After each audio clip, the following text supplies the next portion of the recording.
On what point? Well, on the points that she was just making. Well, she made a number of points. Well, I mean, you heard them.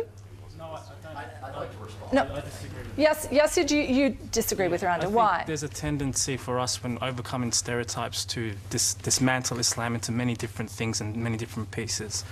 Nevertheless, there's still an orthodoxy, there's still a Sharia, there's still a consensus and a series of tradition that attempts to interpret these laws. Looking for flexibility, looking for engagement and cross-pollinating ideas with modernity doesn't require us to completely smash the tradition into multiplicities. And that's where I disagree. It's not about, and again, Muslims in this conversation are being hijacked. We're supposed to be speaking about the source of fear of Islam, and once again we're on the defensive. I think this is once again the conversation is becoming about what is the nature of Islam. Well, I think people want to understand that, and I think it's interesting to hear that there are different views about this, that the Islamic community is not a monolith. It has different views. It's a bit rich. It's a bit rich to say there's this threat, the Quranic verse to say X, Y, Z, whilst on the ground, for example, the US has over 800 military bases around the world, outside the United States, hundreds of those in the Muslim world. So who's taken over whom? Okay, I want to get back though to the range of views within the Muslim communities, and I would stress the plurality there rather than it being a singular monolithic group, and that's what I'm interested in getting to. That's the myth. We should foreground Islam instead of Muslims. Of course, through Muslims there's plurality, but Islam still has a centre, and it's worrying when Muslims themselves try to dissolve this centre. Okay, Mariam, is that your Islam? Is that when you hear that there is a centre, that it's absolute, that you can't... No, I didn't say it's absolute. I said there's a centre. All right, there's a centre. No. Just I want to hear from Mariam. Look, if I pose the question back to you, and if you had to articulate for me what Islam stands for and what Islam is in one sentence, it'd be very difficult to define. No, it wouldn't be at all. Look, I think the point that you've raised is a good point in the sense that we're not a homogenous group of people. We cannot be painted with the same brush either. And just the views in this room are so diverse, and that's a representation of 1/5 of the world's population. So this whole,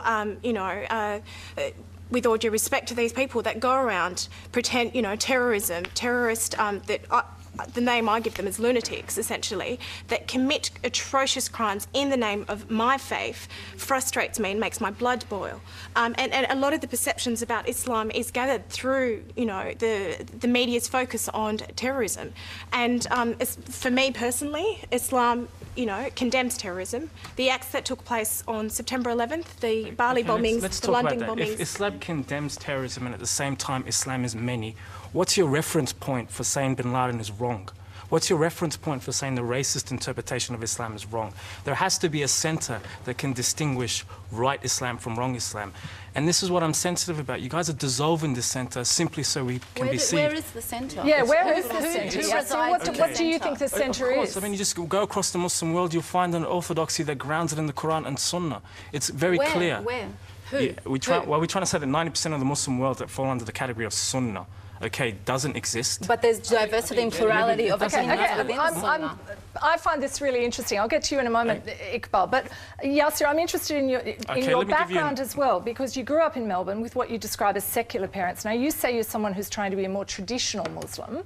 What does that mean? Well, that means that I'm moving away from the idea that Islam is nothing more than a catalogue of personal Muslim opinions, that there is a tradition there, there is a necessity to engage with the tradition. We should be searching for a voice from above. Even if we can't find it initially, in our tradition, there's an ascetic, legal, spiritual lineage that goes back to the Prophet. Okay, but you also say that you have a complete mistrust of Australia. Why?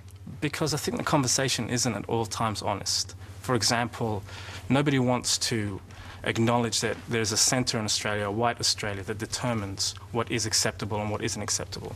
It's not visible, but it's there and it's productive. And okay, Randa, you're sort of arguing with some of these notions. I agree very much that there are basic principles that Muslims believe in. And you could take a Turkish Muslim, an Albanian Muslim, an Australian Muslim. And what are those things? Well, belief in one God, the 5 pillars of Islam, so praying, charity, the ethical and moral objectives and messages in the Quran, the history of Islam. I mean, there are basic tenets in Islam that we all universally believe in. But I think it's very naive to think that that Sharia, that legal rulings are derived in a vacuum, that people do not bring their own, histories and politics and, social prejudices to bear when they interpret the Quran. You're dismissing the tradition here. There's a solid fiqh, there's sciences that definitely, but determine how we interpret. Exactly, but you're still a human being interpreting something. So every human being is going to interpret something in a different way. It's channeled through the human mind. Okay, Iqbal, your response to some of this debate, and I mean, and the idea of these very different views that exist within Muslim communities about interpretation of the Quran, whether the Quran should be interpreted at all or can be interpreted in particular ways. What's your response to that? Sure. I think the one thing that I will agree with Yasser is that the topic today is fear of Islam. Let's talk about contemporary world and contemporary Islam and contemporary societies. You have a tenet of Islam in the Quran where it says that the country that you live in, it is the laws of that country, everything that goes within that country is what you embrace when you go to that country. Each and every one, and some of us, like Sister Mariam here, I'm sure was born here, have chosen to come to this country or to America or to Canada or to England. When you go to that country as a Muslim or as a Jew or as a Hindu or whatever, then that is the country that you have to abide by and the legislation and the rules that goes within that country.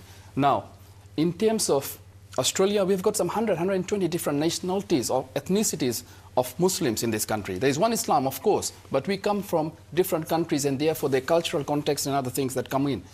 In terms of Islam, algebra was given to the world by Muslims.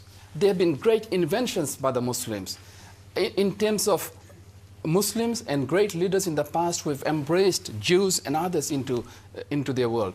Albania, there were many Jews who were harbored and given shelter by Muslims. I mean, that is not the Islam that we are talking about here. So there is a lot in Islam that has given to the world that this debate is not bringing out. Okay, gentleman over here has had his hand up for a long time. Yep. The show's about fear of Islam. Today in the US state of Oklahoma, the voters are being asked whether they want to amend the state's constitution to prevent the possible introduction of Sharia law because of seeing what I'd refer to as Sharia creep in some European countries. And it seems very concerning to me as someone who knows nothing about Islam and has nothing against it, that if, say, you convict a theft, you chop off a hand, or if a woman is raped, she's stoned to death because she supposedly asked for it. How can someone here please tell me? Can someone here? No woman is stoned. All right, Reza, can I get a quick response from you to that? To that man's concerns? Well, as I said, what he's talking about is the very long penal codes that one finds in the multiple schools of Sharia.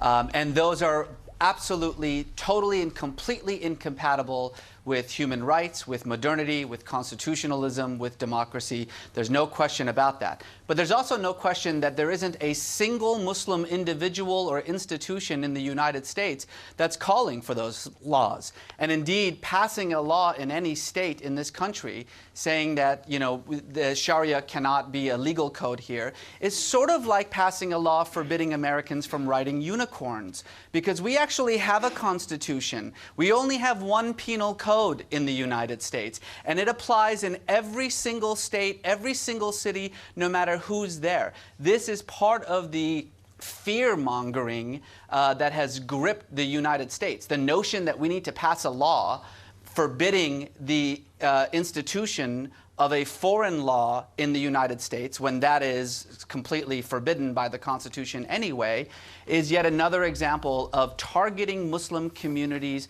because they are seen as different or other or exceptional in some way. Okay, we're going to have to go to a break, and after the break we will look at whether there are limits to religious freedom and what all this means for a multicultural society. That's next on Insight.